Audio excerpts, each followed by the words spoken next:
Welcome in, everybody, to another episode of Cheese Focus Live. We've got a ton of different segments coming in today. Hopefully, one that makes a repeat throughout the offseason.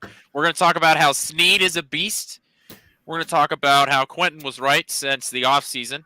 We're going to take a look at the playoff bracket and a little bit of talk about the other Kelsey brother.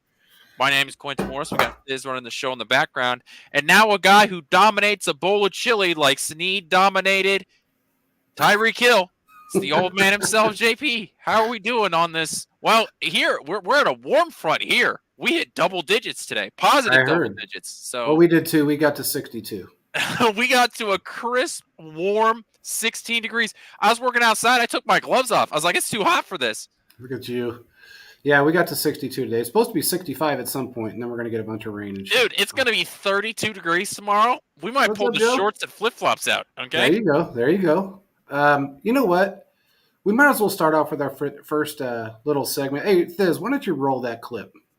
I do this! Play with me! Awesome, dude. Hell yeah. Love to see it, man. That's my fucking shit. You know what? That ranks right up there with the Bills War Room. I mean, that's phenomenal. That is just great. I love it. I love it. I love every minute. Look, man, he made Tyreek leave the game early. And that's all that really matters. He dominated him. What's up, Steve?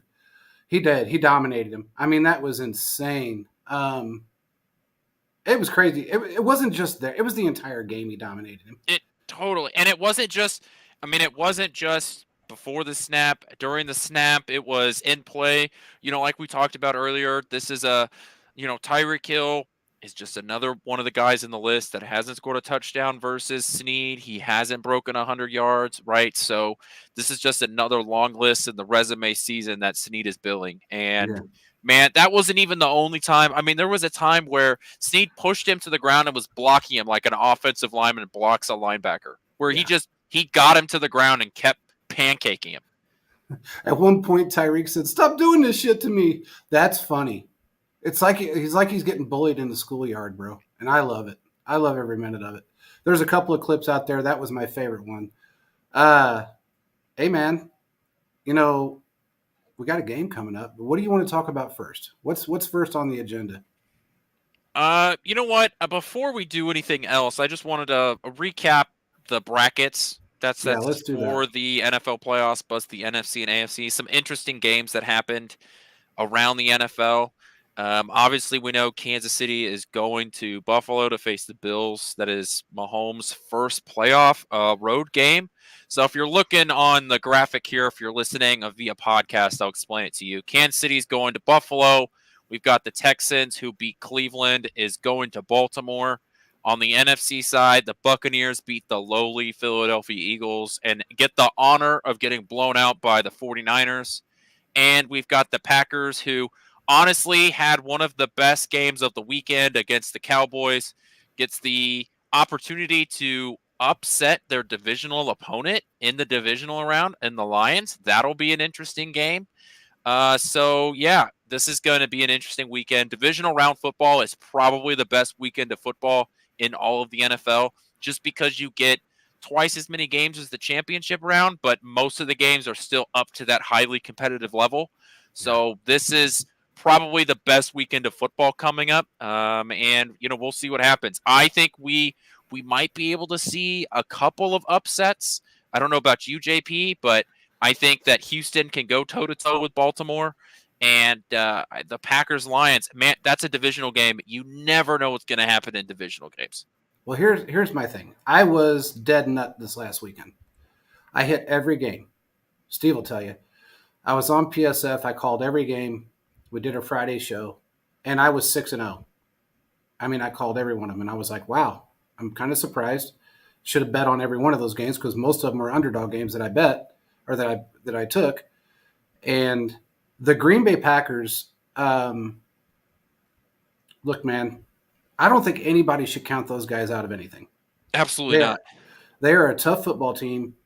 Jordan Love is playing out of his shoes right now. Their defense is playing very well. And given the fact that, look, man, No matter how you look wait, at it. Bring that bracket up again. I was wrong. It's the Packers were the 7th seed. They're going to San Francisco.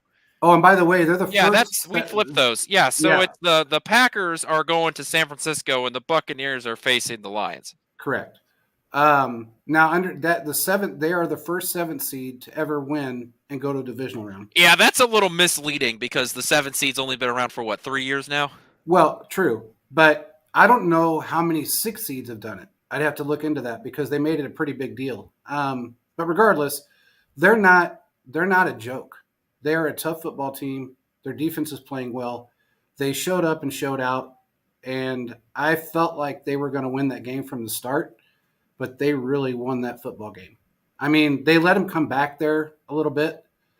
I think they got really comfortable, which that was a LaFleur mistake because it got within 2 scores with about 4 minutes left, and I think they should have kept the hammer down until about the 2-minute mark, 3-minute mark, because honestly, when you're up 3+ scores, you never know what a team's going to do.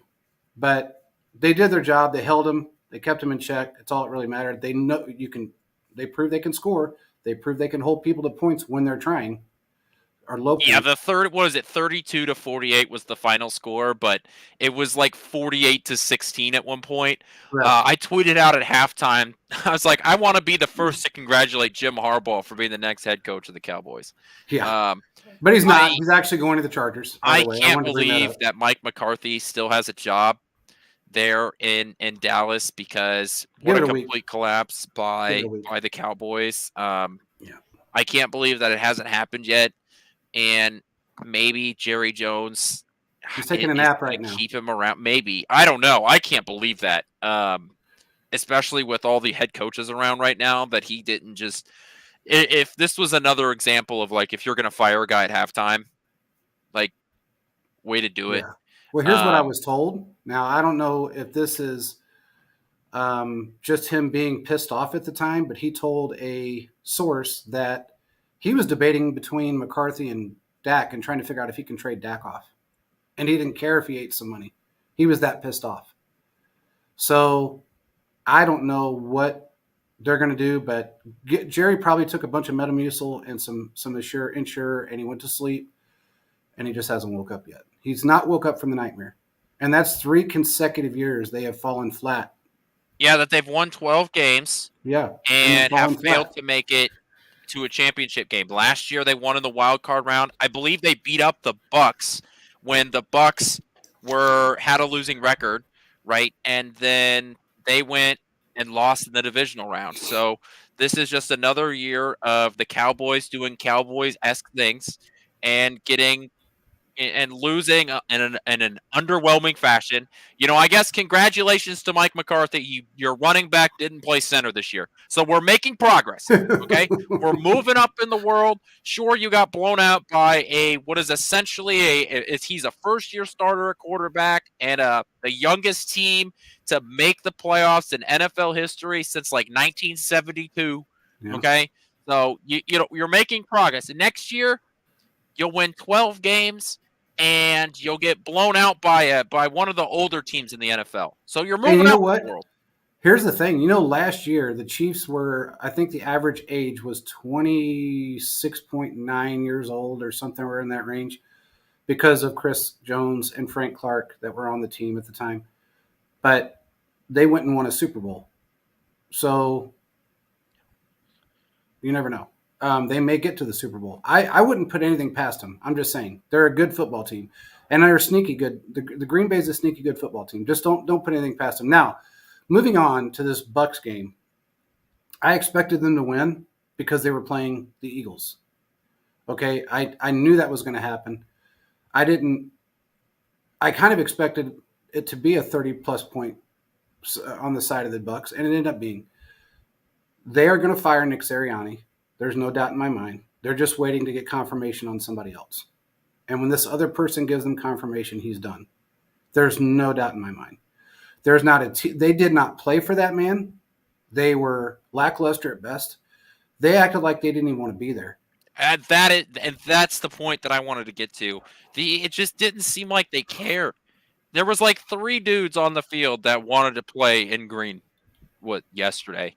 Yeah. I mean, it was like Fletcher Cox seemed to keep fighting. He was one of the dudes that kept fighting. Their running back and their wide receiver. Those are the only dudes. Devontae Smith wanted to play. You could tell he wanted to play in the game. There was no doubt. It was just like, and that sort of mantra is a reflection of your leadership, both from players and head coaches. I mean, they look like they did not care. They look like a team that went in two defeated. wins on the year, and it was week 18, and you already had your flight to Cancun pre-ordered, and as soon as you got back to your stadium, the next day you were flying out to vacation. That's what that team fought like. I mean, it was pathetic. It was. And here's the thing. I mean, you could tell that they were defeated. They went into that game and with the mindset of being defeated. I think there's a two-parter to this. One, they watched the collapse of their team the last 7 weeks, but also they don't like their head coach. It's that simple. I've asked too many people now, and they're all telling me the same thing. First, you hear one guy say, "Oh, they love him in the locker room." They do not. They liked his energy his first year. He was all hype guy. Get everybody fired up and all that shit. But they soon realized that this guy doesn't do anything. He's not good at what he does, and it was very frustrating to them. So I think there towards the end, it was a combination of both things. Now there was a scene where a Eagles fan started screaming at Sirianni, "Are you done yet, you fucking bum?" I mean, just lost it on him, and then threw something at him. I think it was a drink. Not really sure what it was, but he got chased down by security in Dallas. But regardless, none of those guys wanted to play that football game. I don't even think, and look, Jalen Hurts, I know he hurt his finger. I get all that. He runs like a fucking turtle. That dude, I don't know if he's lost a step. I don't know what's happening. I still think that his knee has been hurt all year.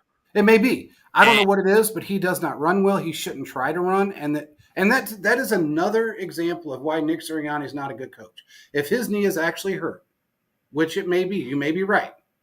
If it is, why the fuck do you have him doing tush pushes? Why do you have him putting all of that pressure on that knee to try to get himself over the line, especially when it's failed probably more times than anybody ever thought it would this year? They succeeded with it 34 times last year.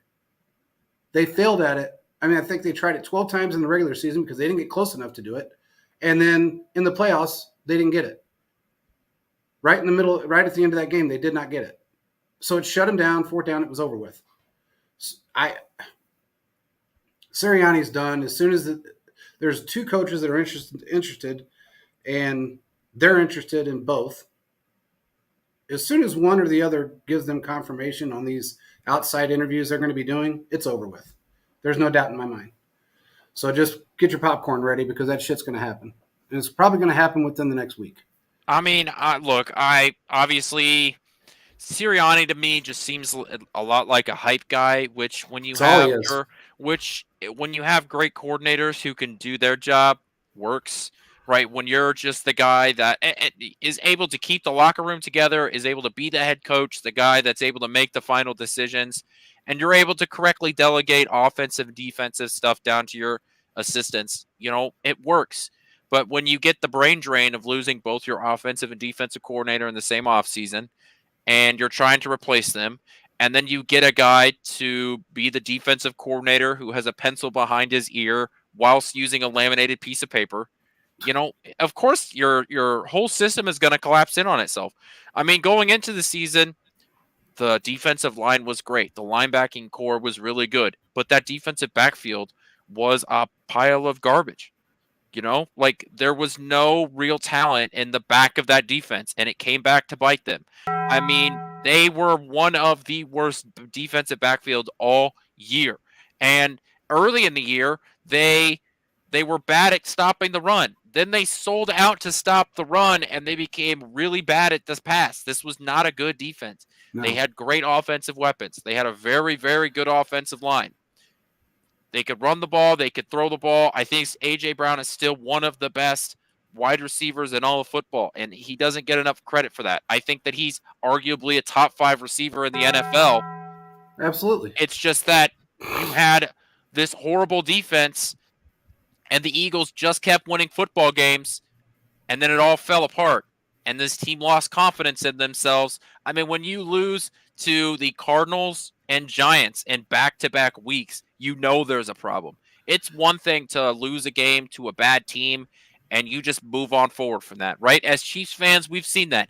As NFL fans, you've seen that. Where a good football team, hell, even a really good football team, goes in, lays an egg, gets beat up, and loses to a bad football team. And then next week you turn around and you show that you're still the top dog of whether it's your division or you're still better than whatever team that you just got beat by, and you prove to yourself and the rest of the NFL that, hey, we're still here. The Philadelphia Eagles did not do this year. In fact, when they started to lose, they were losing bad. They were losing to bad football teams, and we saw this team collapse after getting 10 wins. We saw this team fall apart like a crumble cookie. All right. It was slowly but surely. This team went over the last 6 weeks. They fell apart. So, of course, they were going to lose in the first round of the playoffs. Nobody should be surprised. Here's the thing also. They were very predictable in a lot of ways. I think because it was a very simplistic defensive schemes. They only had a few. And I think part of that is just because the talent level wasn't there. Well, the talent level wasn't there. You got a new DC that wasn't doing very well. He didn't know how to draw more schemes than he did, and people figured them out. We figured them out. If we wouldn't have shot ourselves in the foot, we'd have won that game by 2 touchdowns. But we didn't. So I think the demise of them started the week before our game because they only scored like 24 points that week before us, somewhere in that range. And then they really went downhill with us. That was a visual until we fucked it up. But after that, it was just a downhill slope. And I think every team had to look at about 3 hours worth of film and go, okay, we can figure this out. Because it's not that difficult. You got a bunch of aging guys that run 3 schemes. It was the Bob Sutton era all over again. That's what it looked like to me. And that's what it looked like during that divisional game. It was terrible. I guess it's okay to be a hype man, but when you got an offensive defensive coordinator or somebody else in your system that is better than you, and I'm not saying that, they both were because he doesn't call plays. But these guys start to also lose faith in you as well. When your coaching staff loses faith in you along with the players, you're just done. And look, man, he had a great record for 2 years and blah, blah, blah in the regular season. He had the easiest schedule in the league last year. And then this year it was supposed to be the number 1 hardest schedule in the league. But it ended up not being because all those teams they projected to be playoff teams weren't. Like, they were going against the Giants, which were a playoff team. They were going against this team, which was a playoff team. So it was one thing after another. When you break it down, the toughest teams they really had to play were us, Dallas, and maybe one other team, and I don't remember who it was, the Bucks. I don't see how they kept him as long as I thought they would see the writing on the wall when everybody left. But, they started winning at the beginning of the season. So, of course, he's got a job. But right now he is on – believe me when I tell you, he's the only – there's 2 head coaches that were on the hot seat that were in the playoffs. He's one of them. Sean McDermott is the other. And from what I understand up there from the guys I talked to, if Sean McDermott doesn't make it to the playoffs this year, they are going to make a change. So they may be a little bit longer of a wait to see who comes into Philly, depending on what happens with Buffalo. Whether we win or lose next week, and they don't make the Super Bowl, it's going to be a rough ride for Sean McDermott. So anyway, moving on. Terrible performance. Happy for Baker Mayfield. As much as I hated on him for the first 4 years he was in the league, hey man, the guy got a resurgence. He's playing well. He's got the locker room hyped up. He's doing, and honestly, look, man, Tampa's got a defense. They were running stunts out there. They were doing some nice shit. I mean, everything they did was just shut down moves. Tampa Bay does a couple things right. Tampa Bay can stop the run. Tampa Bay's defensive line can get after your quarterback. What they struggle with is their defensive backfield. And if you can figure that out, you can throw the ball on Tampa Bay. So they can get after the quarterback. They can stop the run game, but they struggle with their defensive backfield. They're a lot like the Eagles in that sense, but better we'll than the Eagles one though. If you can't figure out the blitz packages, then you're going to be in a heap of trouble, because you don't make it to this point in the playoffs if you aren't really good at something. Well, Todd Bowles runs a lot of blitzes, dude. Well, and the way the Bucs defense and the Todd Bowles system is set up is it's set up to stop the run first. If you remember, that's why they struggled against the Lions in their first matchup, because they sold out to stop the run, and the Lions are set up to be a run play action offense. So if that's the way your team is set up, the 49ers and the Lions, then you're going to struggle against them as long as you can, prevent or get some of those deep passes, those big chunk plays. On the offensive side, the Buccaneers can throw those big passes, which is why a lot of Chiefs fans want Mike Evans to come to Kansas City. Yeah, I agree with what Mike's saying, and I don't know if they will or not. The only way they're going to push it back is if they're going to deem it untravelable, which they're not. From what I understand, it's not as bad as it was this past weekend. They got 3 feet of snow.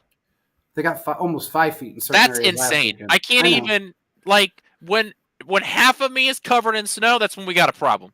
Yeah. Well, I don't think this is going to be as bad, and I don't think the NFL is going to – unless it's just some kind of whiteout condition like it was last week, they're not going to move this game. Well, and it wasn't even the NFL that canceled it. It was the governor. The governor was like, state of emergency, travel ban. Yeah. For the love of God, don't leave your house.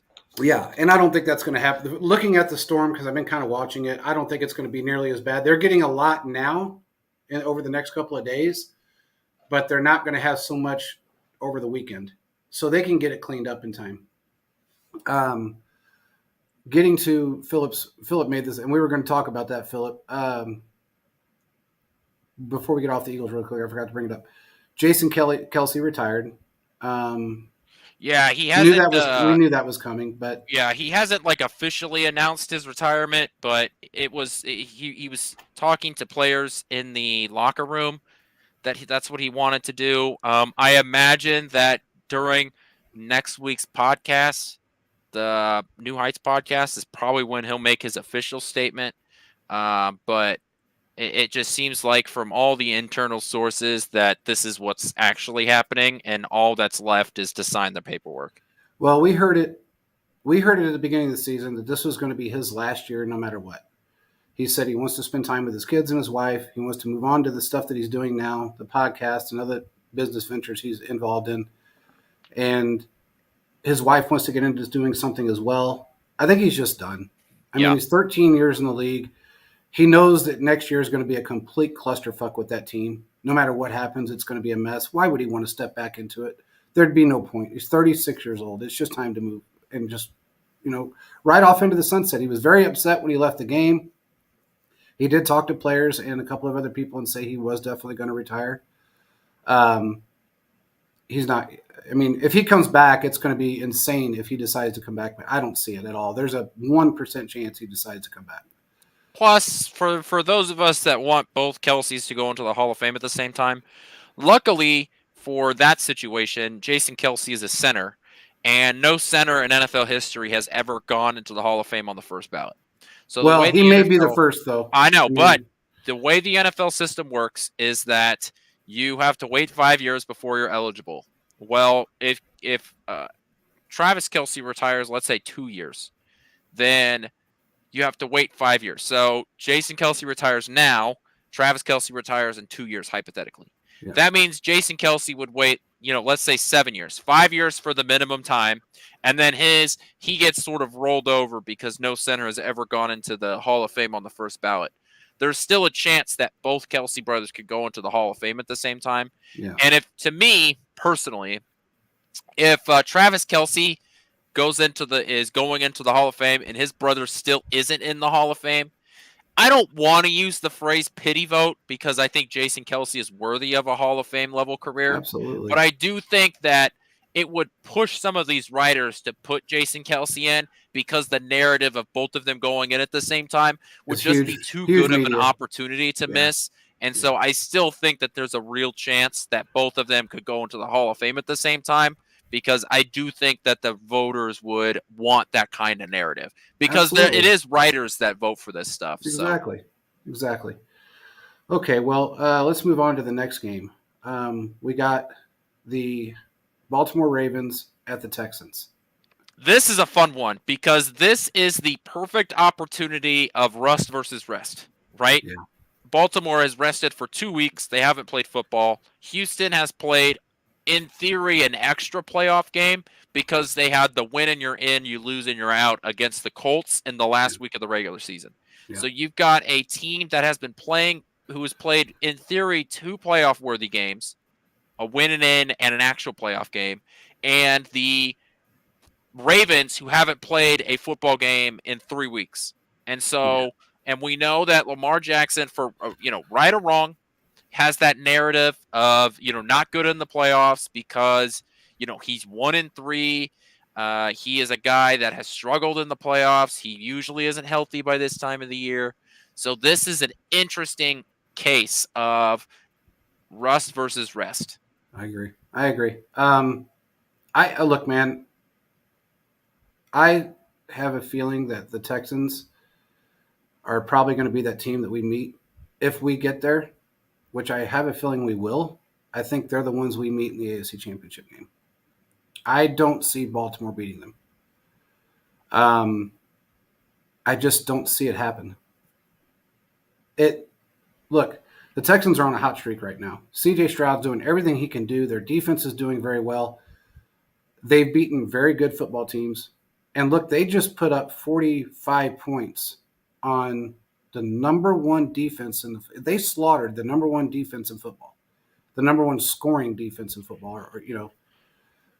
That's insane. That's pretty. That says a whole lot. I don't know if Baltimore can win this game, given Lamar's track record in the playoffs, whether he's healthy or not. Given the fact that they are going to be rusty because they haven't played football. And the Texans are on they're on a mind game. They're on this high that they're not going to come off of right now. And I don't know if Baltimore has the defense to be able to stop them that we do. That's my opinion. They have a good defense, but they don't have the best defense. There's number one, which was supposed to be Cleveland, and then there's us. And we've stopped every single wide receiver that's come on every one of them, every good wide receiver we've stopped. We've held in fact, Miami had 199 yards passing in that game. And one of them was a long one to Tyreek for whatever that was, 60 yards or whatever he got out of that. So I don't see how it happened. I don't see how Ravens can win this game unless for some reason somebody gets hurt. But it's going to be interesting, that's for sure. I think the Texans are on a mission, and that kid has got a lot of talent. And the thing about them is that they don't have, a roster of phenomenal wide receivers. It's not like you have all these elite wide receivers on their roster. You're not hearing about all the big names that they have. Like you don't hear a Mike Evans kind of wide receiver or Devontae Adams or anybody like that, really. They have a couple of above average wide receivers, and then they got everybody else, and they're still doing it. So I don't know, man. What's your thoughts? Well, let's just think about the way that the Browns have really played this season. They played a very aggressive style of defense because they can, right? They trusted their backfield. They trusted their defensive linemen to get after them, and yet they were still one of the highest blitzing teams in the NFL. Yeah. Baltimore's very similar. This is a team that, even if you think back to when Kansas City has faced them, they like to send extra guys. I think that Houston will be able to take advantage of that. So it'll be interesting to see how Baltimore plays against them. I think the more interesting matchup is Houston's offense versus their defense. If Houston's going to win, I think it has to be a shootout. I don't see how Houston's defense is able to limit Lamar Jackson's run game. But I also think that, man, taking almost 3 whole weeks off. That's hard on you. It's got to be. It can't be easy. I know they practice, right? But quarterbacks aren't getting hit in practice. No. and it's not the same. So not really doing your job or halfway doing your job for 3 weeks is I mean, it's hard, like imagine just not doing your job for 3 weeks and then trying to come back and doing it at the highest level. And I just think that would be a difficult transition. And we know that Houston can score quickly. I mean, they did it against the Colts, right? Yeah. Colts drove Actually down did the it against field. the Browns. Yeah, Colts drove down the field on like a 7-minute drive, kicked a field goal. Houston got the ball and one pass to Nico Collins and it was a 75-yard touchdown. Yeah. Against Cleveland, very similar, right? They were able to bam, bam, bam, bam, bam, touchdown. Yeah. I don't know if Lamar Jackson turns into a pumpkin quite the way that Joe Flacco does, but it wouldn't surprise me if Baltimore, the wheels spin and there's not a lot of progress. So if Houston's able to jump on them early, man, I think Houston can pull up one of the biggest upsets of the 2023-2024 playoffs. I really do believe that. Yep, I agree. I absolutely agree. Who else do we got? We've got Green Bay 49ers. Okay, that's a tough one. That is a tough game. Look, Green Bay's on a roll right now, and I get it. And you want to call 49ers, huh? I said you want to call them butter? Yeah. Because they're on a roll. They're on a roll. I'll be here all night. Zinger. Dun, dun, dun. I feel like they can win this game. But look, I am nervous about Matt LaFleur's play calling to a certain degree when it comes to this football team that he's going up against. Because Kyle Shanahan is so damn good at what he does.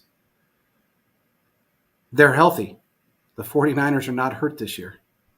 There's nobody on their team that's injured. Every year that there's been a healthy quarterback, Shanahan has been to either an NFC Championship game or a Super Bowl. So it's going to be difficult, but in the same aspect, I think the Packers could actually put a hurt on them and put a fear of God on them. If anything, if they don't win it, it's going to be, in my opinion, it's going to be a close game. I think the Packers have everything to lose right now, and the 49ers really don't. I mean, they've been to an AFC or an NFC Championship game. They've been to a Super Bowl.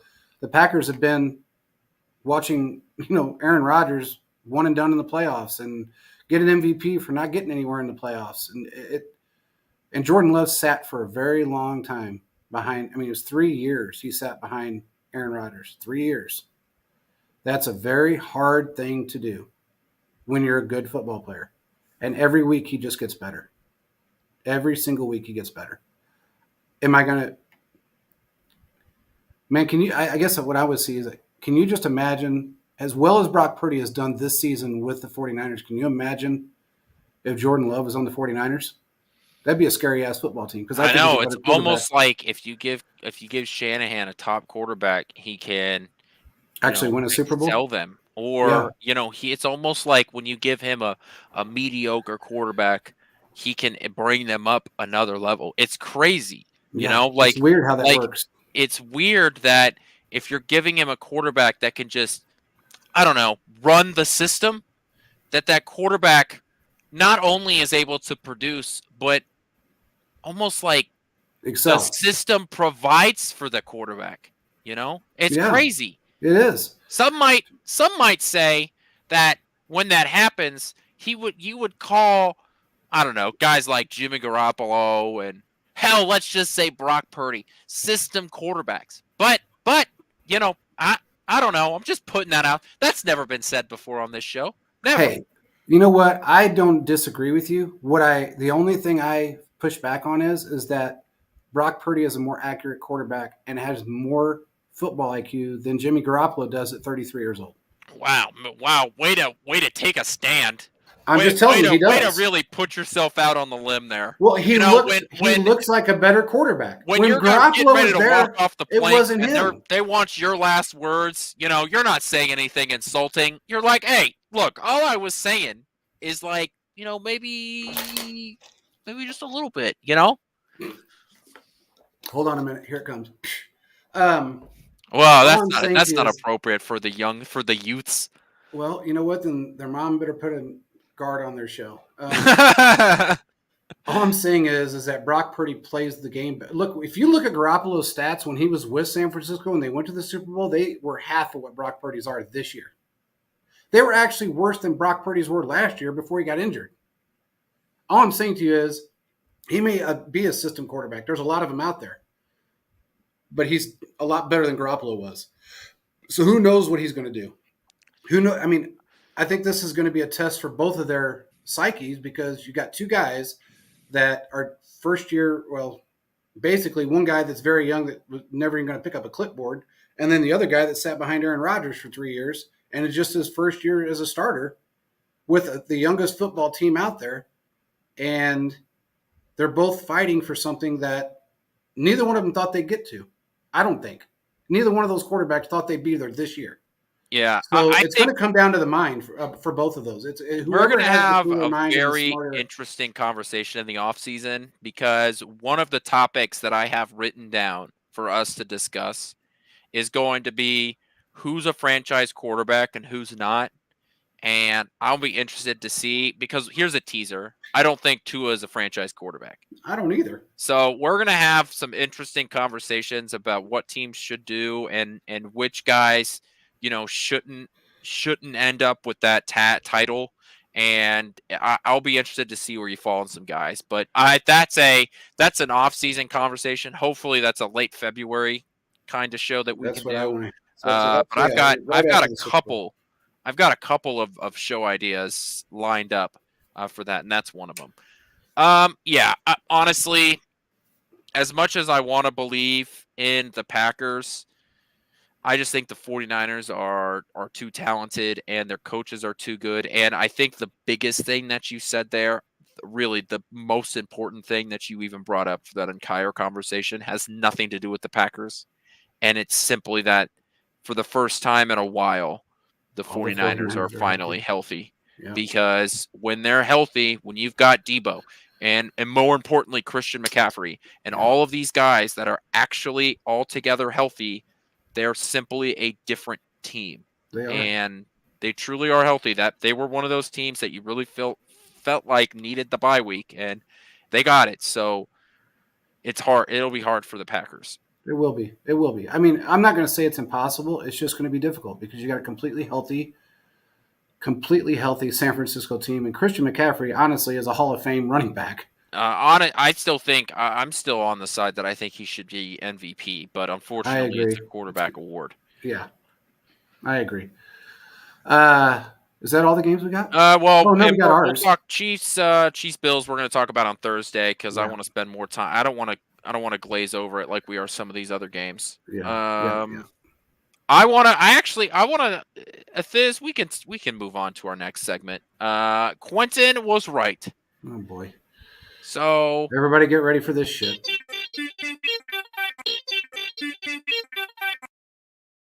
This will be a reoccurring segment. Don't worry, ladies and gentlemen. Do you have the tweet, the Willie Gay tweet? Willie Gay, God. If you saw this, put a tweet out that said that this will be this last week might be his last game at Arrowhead Stadium. So did Chris Jones. What did I tell you? He said, I've been looking and probably played the last game at Arrowhead Stadium. I'm going to miss that place. Nothing like it. Let's go get this ring and end it the right way. I have been telling you since the off season that Kansas City will not be paying Willie Gay, and Willie Gay will be a free agent and move on. Willie Gay is the next one Thornhill of the defense. He is another really good player that Kansas City will not pay, and he will go get a decent to really good contract somewhere else. And we are in the postseason. At this point, agents have to know which teams are going to make plays on which players, And if you're a player tweeting that out, you know whether or not you're going to get a good contract offer from the team that you're on right now. Or when I asked about this, because Chris Jones kind of put out the same thing. He said the same thing. This might be my last game. Who knows? I said, is this something that is a motivational thing for these guys, or is this something that they've already been told? Because the Chiefs are not a team they're not going to tell you right off the bat whether you're gone or not, because they do want to work a deal out with you if they like you and they want to keep you around. So I asked a couple of people. Both of them said the exact same thing. They said, you are probably hitting the nail on the head. And these are people that are close with the Chiefs. They're motivating these guys to go out there and play their best football because they know it's a contract year for the most part, and they may not be back to another Super Bowl for a very long time, if ever, depending on where they go. Juan Thornhill thought he was going to get another Super Bowl. He didn't.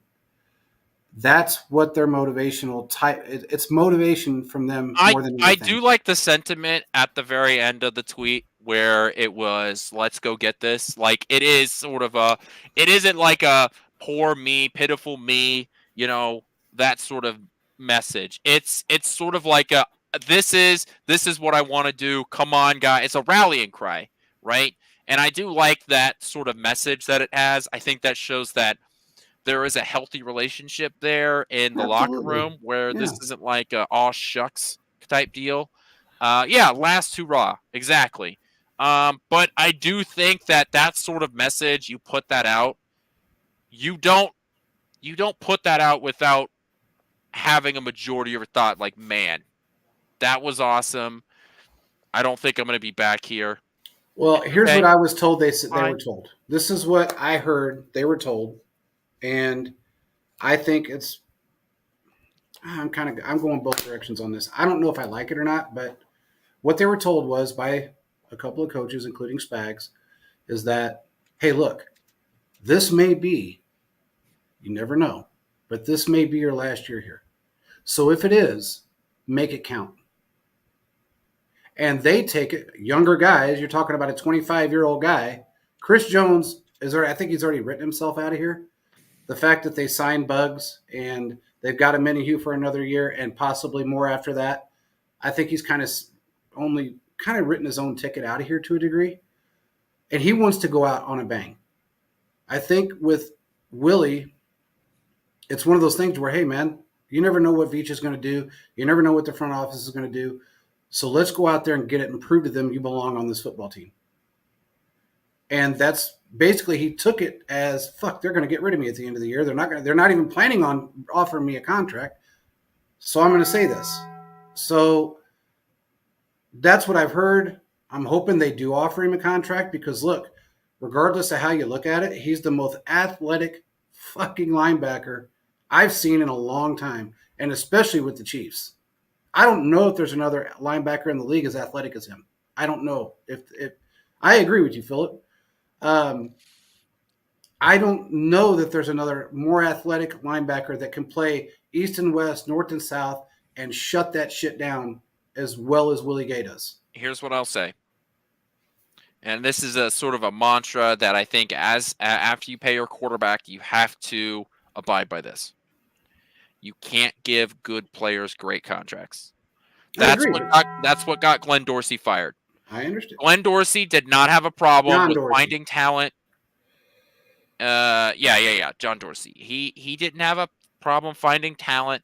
You're right. Veach was helping him. He wasn't a guy that didn't get along with players, or a guy that had problems with ownership or got in arguments with his coach. His problem was he offered Eric Berry, Justin Houston, these huge long-term contracts, and when they got hurt and weren't able to live up to their contract, you weren't able to fill the rest of the roster, and it's a problem when you aren't able to fill the rest of the team, when you don't have that top quarterback that can sort of elevate some of your other pieces. Okay, now, there's a difference to that. Kansas City. Let me give you a little fight, but go ahead. I'll give you a little fight back. Kansas City now has the quarterback that can elevate players. The problem is that quarterback, it has a $500 million contract, and so that pool has shrunken. Now, Kansas City, it's not shrunken as much as it is on other teams, right? Kansas City still has some of that advantage. But the pool is still shrunken. There's not a ton of extra money to go around. So what do? Well, you draft guys a year ahead, or you bring guys in from free agency, guys that thought they might get bigger contracts elsewhere. You give them that prove-it deal, that one-year deal to try to come in so they can prove that they are an effective, let's just say, linebacker or wide receiver, whatever, and they can go and get bigger contracts up there. That's the way you have to win when you've paid your quarterback. Go ahead. On the Willie Gates, now you made me lose my train of thought. On John Dorsey, it wasn't such the fact that he gave those guys those contracts. It was the way he gave it to them. It wasn't, nobody complained that he paid these guys the money that he did. It was the fact that he had no injury out. That's what I mean. You can't It wasn't just that. He had no injury out, and he was so fucking stupid that he didn't know how to stagger them. So when you got 4 players making $60, $80 million in one cap year, you're a fucking idiot that belongs on the street. Yep. That's what, and there was some friction because Andy was going, wait a minute, I am actually in control of this football team. I actually brought you in here and you fucked this up so bad, get out. And that's really kind of what happened. So nobody wanted that job. And that's the funny part about it. Nobody wanted it. They interviewed 7 guys for the GM spot. And everybody said, oh, fuck. They opened up the statement and shut it and walked out. And that's when Veach said, fuck, I'll do it. And they gave him a shot at it. Dorsey I'll give him credit for one player that he drafted as probably one of the best that'll ever play this game, and that's Travis Kelce. Everybody else, Veach had his hand in. Everybody else. It was not a problem of talent acquisition. It was once it got to the extending the players, they got these contracts which didn't line up. And that was a problem because, like you said, you had multiple huge contracts coming up at the same time, and there wasn't a ton that you could do about it with the structure of some of these contracts. Well, Brett Veach hasn't had that problem. And Brett Veach won't have that problem because Brett Veach has that mantra where, especially on these positions that are not as valued, like linebacker, you will get out a year early rather than a year late. It's the way you got to do it. It sucks because I'm with you. I think Willie Gay is a really good player. I think he fits great in this defense. He is extremely athletic. He has shown his ability to cover guys from tight ends to going into zone coverage. It is facts. He is a great asset to this. However, this is just a situation that you're in on the business side of football. I think that whenever you're going to be able to use other draft assets or free agency guys to come in and play very similarly to Willie Gay. I think that's just the way that it is. And it may be. It sucks if it is. I think he's an asset that we're going to really miss if we lose him. And especially if you want to sign Snead. Which I do believe they're going to do. I have no doubt in my mind they're going to bring Snead back. There's no fucking way they're not doing that. If they don't bring Snead back with what he's done, not only as an individual, but how he's helped McDuffie along, Veach will get his head chopped off in a parking lot somewhere. People will finally get fed up with it. And I think Mahomes would finally get fed up with it. He's already frustrated as it is because Veach didn't go out. Look, Mahomes turned down a giant contract so Veach could bring in people. Kelce got restructured so they could bring in people. Look, and they didn't do shit for wide receivers. 100%. So, if you want to go out and sign a number 1 wide receiver on the free agency market, if you want to bring back Snead, if you want to make these bigger moves, you have to let some of these. You have to penny pitch somewhere, and I think that means just in the wrong place this year. I think that means not bringing back Willie Gay. I think that means that you're going to have Mike Cochran is going to have to be one of those guys to step up next year. These are the kinds of things that you, as a fan base, we have to accept that's what's going to happen. Every year, a Juan Thornhill level player is just going to go.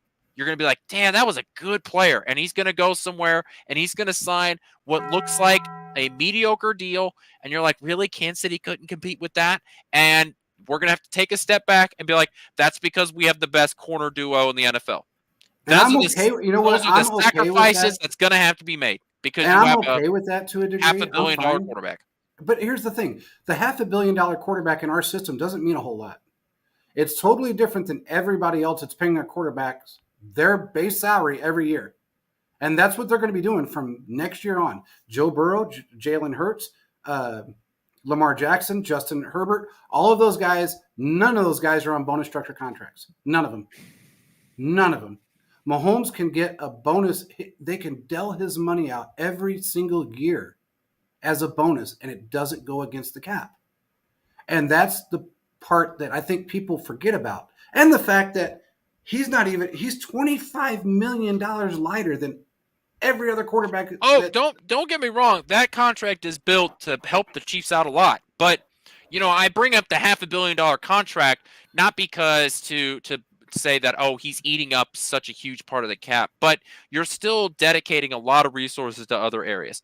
Offensive line is another area where you've got the highest paid left guard. You spent a ton of money in free agency on your right tackle, right? Like there are other areas on that on the team that are eating up a lot of resources. I don't have a problem with you spending money on your offensive line, but you can't go out and spend a ton of money at every position. That's why I keep bringing up this Juan Thornhill thing. When he signed with the Browns, a lot of the thought process around Chiefs Kingdom was that was a pretty reasonable deal that he got. And why couldn't Kansas City redo it? Because you drafted Bryant Cook, who before he was injured looked really good, and you can't be spending, these sort of mid-level to above mid-level contracts on guys that are just good. You can't give good players great contracts. That's how you screw yourself. I get that part of it. Believe me, I know. But these players are getting smarter. And, just like Chris Jones. Him and Kelsey got together, and Kelsey got him in some, getting him a lot more endorsements, helping him out in that aspect, telling him, look, this is what I did for the team. I'm making more money out of football than I am in football. Plus, I'm getting the recognition of getting Super Bowl rings. I think it's about time at 30 years old, Chris Jones realizes that, okay, I got 3 years left. Do I want to go to the Panthers because they offered me a shit ton of money? Do I want to go to even Cincinnati for that matter, which I don't think he'd ever go there. He hates Jamar Chase, so I don't think that would ever happen. But I don't know that he would want to go to another football team especially if a contract is so, contracts are contracts. Look at Tyreek's contract. He's not making $30 million a year. He knows that. So he's got to really take into perspective what his contract actually is. Yeah, you want to know a sneaky place that Chris Jones might end up? If you say the Raiders, I'll fucking jump through the screen. The Texans. Oh, it could be the Texans. They got money, too. They've got $70 million in cap space. Yeah, they got the money. And that would be a good team for him to go to, actually. Sadly enough, it would be. I know. But let's move on from a contract talk. We've got an entire offseason to hit that. I just saw the Willie Gay tweet, and I feel vindicated by that. The last thing I want to talk about is the Patrick Mahomes helmet, the one that cracked. I think Thiz has a picture of it. But I just want to know your opinion and the chat's opinion. Look at that. It kind of looks like the Grim Reaper, which I didn't see it until somebody pointed it out to me. Yeah. That they were like, it kind of looks like the Grim Reaper. You've got that upper crack that looks like the scythe and everything. Yeah. Where do you think the helmet ends up? I assume that it's gonna go to some NFL lab somewhere. They're gonna try and figure out why it broke, and they're gonna be like, oh yeah, it was the Arctic Circle, and that's why it broke. But other than that, I think it gets sent back to somewhere. So where do you think it ends up? It'll end up back in Kansas City, and I think Mahomes will keep it. I really do. I think he'll end up keeping it. It'll probably sit in the trophy case for a while, or in a case. And then when he retires from Kansas City, 10, 12, 15 years, whenever it is from now, he'll get it back. That's what I think will happen. He said it should go to Canton. You're right. It broke because of it was a combination of things. He got hit pretty damn hard, helmet to helmet, but dude, it was 35 below zero. That plastic turned brittle really quick. So It just is what it is. I've got a bunch of full-size regulation helmets up here, and I'm sure I can slam one down somewhere in 30-degree weather, and it will crack. So, but it's a pretty cool talking piece when you're 50 years old telling your kids, look what happened to your dad. And I played through that game. So I think he keeps it. Do you think that, I think it ends up in a Hall of Fame somewhere, whether it's the Chiefs Hall of Fame or in NFL Hall of Fame, if the Chiefs win the Super Bowl? Yeah, you never know. If they don't, then I think it ends up with Mahomes or some sort of like charity auction. And it may go to the 15 and Mahomes charity auction. I think that's probably where I do lean more towards charity auction, but I think if the Chiefs win the Super Bowl, I think that's just one of those things where it's like Chiefs Hall of Fame. They show him, it's like, this is what happened in the coldest game in Arrowhead, the coldest game in 25 years or whatever. And it's like it was so cold that the plastic broke, right? I think that's just one of those, like when they do the NFL replays of that game, like they do the Frozen Tundra game. That'll be one of the quick highlights that they show of Mahomes running and then the helmet cracking. Yeah, that was pretty insane. I mean, these helmets are very heavy. They're built very well. But no matter how, when you get to that temperature, really, unless it's a good half-inch thick, it's going to crack. And that's about an 1/8 inch thick, that outer layer. So, I mean, I think it's pretty cool. It's a pretty awesome thing. He did get hit pretty hard because there was other guys out there that were going head first with helmets, and none of their helmets cracked. So he got hit pretty hard. And I've never seen that before ever. I mean, no, it's never happened. It's never not happened. At the NFL, not at college, not in high school. Never. I've never seen a helmet crack like that. And like you said, we've seen some guys spike their helmets into frozen benches on the sideline, like slam it into the metal benches on the side. Like we've seen some people abuse those things. Never happened. It must have just been one of those things where the helmet just hit the other helmet just right, just in the right spot. Maybe it's because that's around the area where they have those holes, those little like holes on the side, and it might have just hit those right. I think it was just one of those things that the odds of it ever happening again are so slim to none that it doesn't matter. But I think it was interesting that someone on Twitter pointed out that it looked like a Grim Reaper, and it just got me thinking as to where you think it's going to end up. Yeah. Well, that's what kind of makes me think Mahomes will end up keeping it and trying to figure out what to do with it, or make something out of it and then, make it a charity auction thing with the 15 and Mahomes. He doesn't need the money, but it is a pretty cool talking piece for him. I mean, yeah, there's images out there, but to actually hold it in your hand while you're telling somebody about it, or have it up on a shelf, that's pretty cool. Yeah, and his in his basement, that's like, if you watch the Quarterback Netflix show, where beautiful. he's got that like trophy room, in his basement. That's all that I have. Those are all the topics that I have for today. I don't really have anything else. Let's just hope that this Bills game isn't fucked with in any way. There's a lot of stupid tweets going on right now because the Bills can't practice. That's just the NFL giving them – the NFL is giving them a reason to win because the Bills can't practice because of the weather. So now the NFL controls weather. Not only are they scripted, but they actually control the fucking weather. It's crazy. I mean, that's insane that they are that big. For those of you that don't know, Chiefs play Sunday. It's official. The Chiefs will play Sunday, the Sunday night game. So it'll be the last game of the day. Kansas City will know who they face heading into the championship game and whether it'll be a home game or an away game, depending on what happens in the Baltimore game. It would be pretty cool if Texans win and that Kansas City goes into Buffalo knowing that they have a chance to host yet another AFC championship game. So this is, like I said, I really do think this is the best weekend of football of the NFL season because you get more games, and all of these games should be extremely competitive. Super Wildcard weekend, as the NFL likes to call it now. Every game was a blowout except the Rams game. So we'll see what happens in this coming weekend.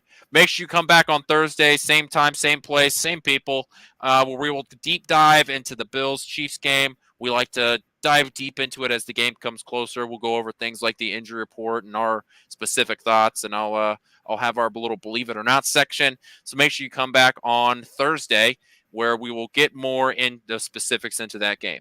You got anything else, hit the like and subscribe button, and join us on PSF because it's a lot of fun. So with that being said, we will talk to you guys again on Thursday. Thanks for joining. Peace out.